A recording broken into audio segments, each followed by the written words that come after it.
खूप म्हणजे जुनी पद्धत आहे ही, पारंपरिक पद्धत आहे। आमच्या लहानपणी असे मोदक केले जायचे, तर ते आता मी दाखवते ते मोदक।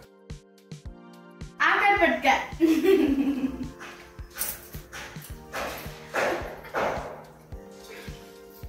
नमस्कार, मी मृण्मयी। नमस्ते, मी कल्पना। आमच्या आजी आजीच्या चॅनल मध्ये तुम्हा सर्वांचं स्वागत आणि मनापासून शुभेच्छा। आपण मोदकाचे खूप प्रकार बघितलेले, तर हा वेगळ्या पद्धतीचे हे मोदक करणार आहे। हे रवा मैदा वापरून आणि खवा वापरून हे मोदक करणार आहे आणि तळणीचे मोदक आहेत, तळून घेणारे आपण हे मोदक। खूप म्हणजे जुनी पद्धत आहे ही, पारंपरिक पद्धत आहे। आमच्या लहानपणी असे मोदक केले जायचे, तर ते आता मी दाखवते ते मोदक। त्यासाठी काय काय साहित्य घेतले ते दाखवते।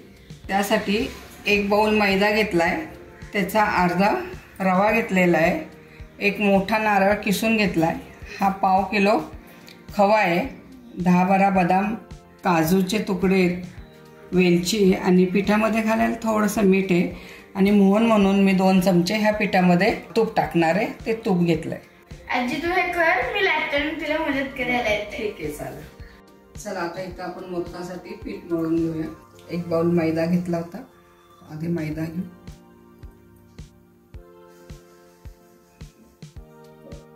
मी थोडं चवीसाठी मीठ घालणार आहे, खूप नाही घालायचं। आणि हे 2 चमचे मी तूप टाकणार आहे। तर हे सगळं मिक्स करून घेऊ आपण। हे तूप सगळ्याला लागलं पाहिजे। चला, इथं मीठ आणि तूप छान मिक्स झालेलं आहे, त्याला आता थोडं थोडं पाणी करून आपण मळून घेणार आहे। जास्त सैल पण नाही, जास्त घट्ट पण नाही मळायचं, म्हणजे मोदक छान होतात आपले।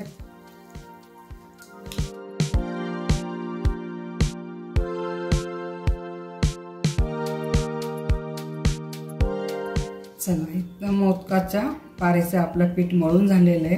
कसं मळलं ते बघा। हे इथपर्यंत आपण असं पीठ मळून घ्यायचं। 30 मिनिटं मुरवत ठेवणार आहे, तोपर्यंत सारण करून घेऊ। आता सारण बनवायला घेऊ आपण। खोबरं आपण एक अख्खा नारळ घेतलेला आहे, ते टाकू।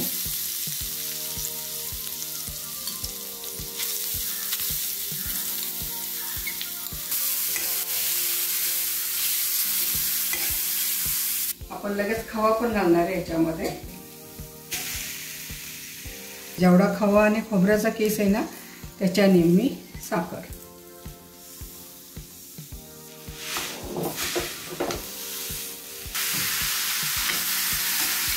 छान साखर आपली विरघळून झालेली आहे, ते काजू टाकणार आहे ह्याच्यामध्ये।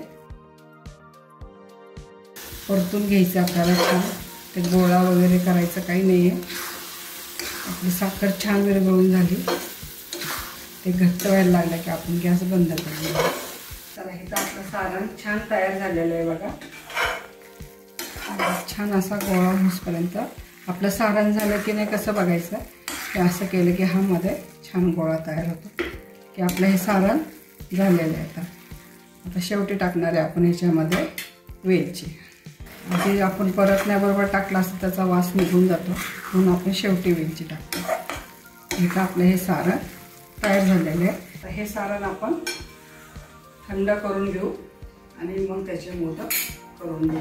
छान मुरले। तुम्हाला कसा मोदक हवा आहे त्या पद्धतीने तुम्ही अशा गोळ्या करून घ्या। बघा, ह्या साईजचे मी गोळे करून घेतलेले। आता हे लाटून घेऊ आपण।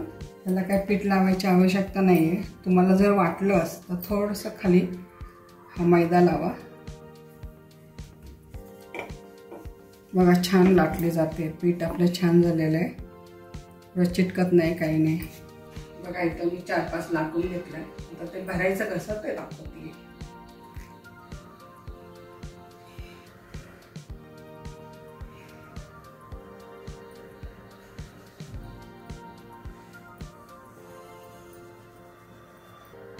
तर ह्याला आपल्याला कळ्या पाडून घेतोय आपण, मोदक भरतोय। तुम्हाला जितक्या पाडता येईल जास्तीत जास्त तेवढ्या पाडा।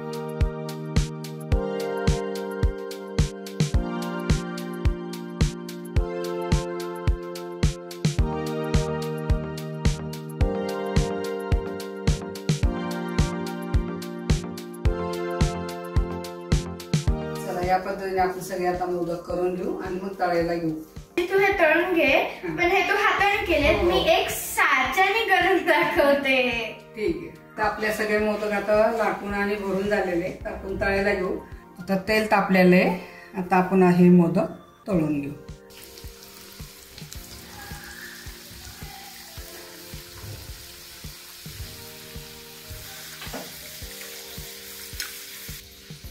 हे बघा,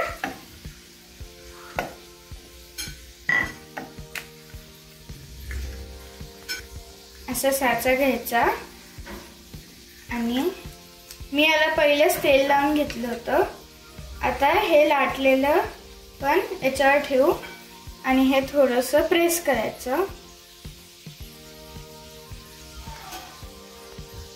आता याच्यात मी सारण भरून घेते. थोडं इकडे भरायचं, थोडं तिकडे भरायचं.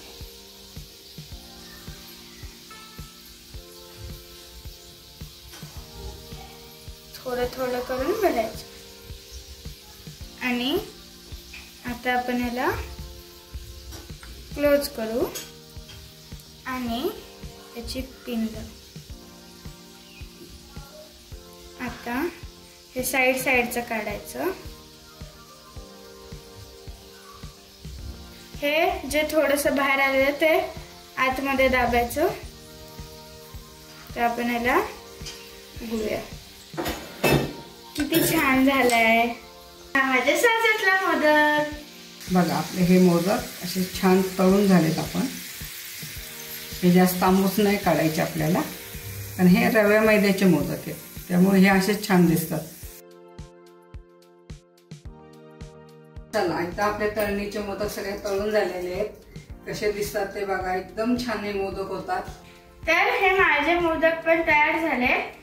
हे मी केलेले, हे आजीने केलेले. या दोघांपैकी तुम्हाला ज्याचे आवडलं त्यांचं नाव कमेंट करून सांगा. मला माहिती आहे मी जिंकणार आहे, जरी कमी असले तरी.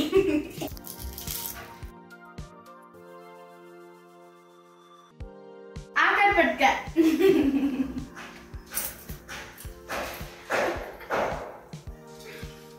तुम्हाला जर ही रेसिपी आवडली असेल तर लाईक करा, शेअर करा आणि सबस्क्राईब करा.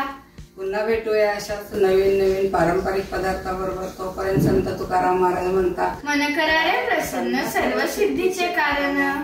बाय.